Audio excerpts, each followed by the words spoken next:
తెలంగాణ రాష్ట్ర ప్రభుత్వానికి నిరుద్యోగుల తరపున ఒక ఇంపార్టెంట్ విన్నపం ఏంటిదంటే, తెలంగాణలో వేలాది మంది నిరుద్యోగులు పోలీస్ అవ్వాలని ఎదురు చూస్తున్నారు.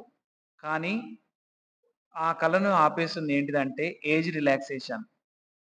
2022లో కానిస్టేబుల్ నోటిఫికేషన్‌లో జనరల్ వారికి 27 ఏండ్లు ఇచ్చారు. ఇప్పటికి 4 సంవత్సరాలు గడిచిపోయింది నోటిఫికేషన్ లేక. జీవో 46 వల్ల చాలా మంది ఉద్యోగావకాశాలు కోల్పోయారు. కాబట్టి ఇప్పుడు రాబోయే నూతన నోటిఫికేషన్‌లో జనరల్ వారికి 30 లేదా 31 ఏండ్లు, ఎస్సీ, ఎస్టీ, బీసీ వాళ్ళకి 35 లేదా 36 ఏండ్ల వరకు ఏజ్ రిలాక్సేషన్ ఇవ్వాల్సిందిగా కోరుచున్నాం. ఎందుకంటే మధ్యప్రదేశ్‌లో 36 ఏండ్ల వరకు ఇచ్చారు. అయితే మన తెలంగాణలో ఎందుకు సాధ్యం గాదు? ఖచ్చితంగా సాధ్యమవుతుంది ప్రభుత్వం దలుచుకుంటే. గ్రూప్స్‌కు 49 ఏండ్ల వరకు ఏజ్ రిలాక్సేషన్ ఇచ్చారు.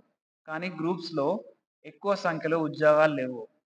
జోనల్ వ్యవస్థ, జిల్లా వ్యవస్థ, రిజర్వేషన్ వ్యవస్థ వల్ల దగ్గర వచ్చేసరికి నిరుద్యోగ కేటగిరీలో ఉద్యోగాలు రావట్లేవు. కాబట్టి దీనివల్ల నిరుద్యోగి అనే వ్యక్తి తీవ్ర మానసిక గురవుతున్నాడు. చాలా బాధపడుతున్నాడు. కాబట్టి ఈ కాంపిటీషన్ ప్రపంచంలో కానిస్టేబుల్‌కు జాబ్ వయోపరిమితి 35 ఏళ్ళు ఇవ్వడంలో తప్పేముంది? ఒక అవకాశమేగా కోరుకునేది.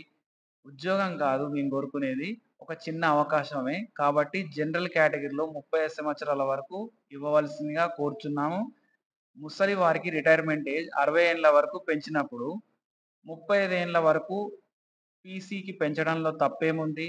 కావున ఈ ఈ విన్నపాన్ని మీరు ఆలోచించి ఒక మంచి డెసిషన్ తీసుకొని నిరుద్యోగులకు ఒక తీపి కబురు ఇవ్వాల్సిందిగా కోరుచున్నాము.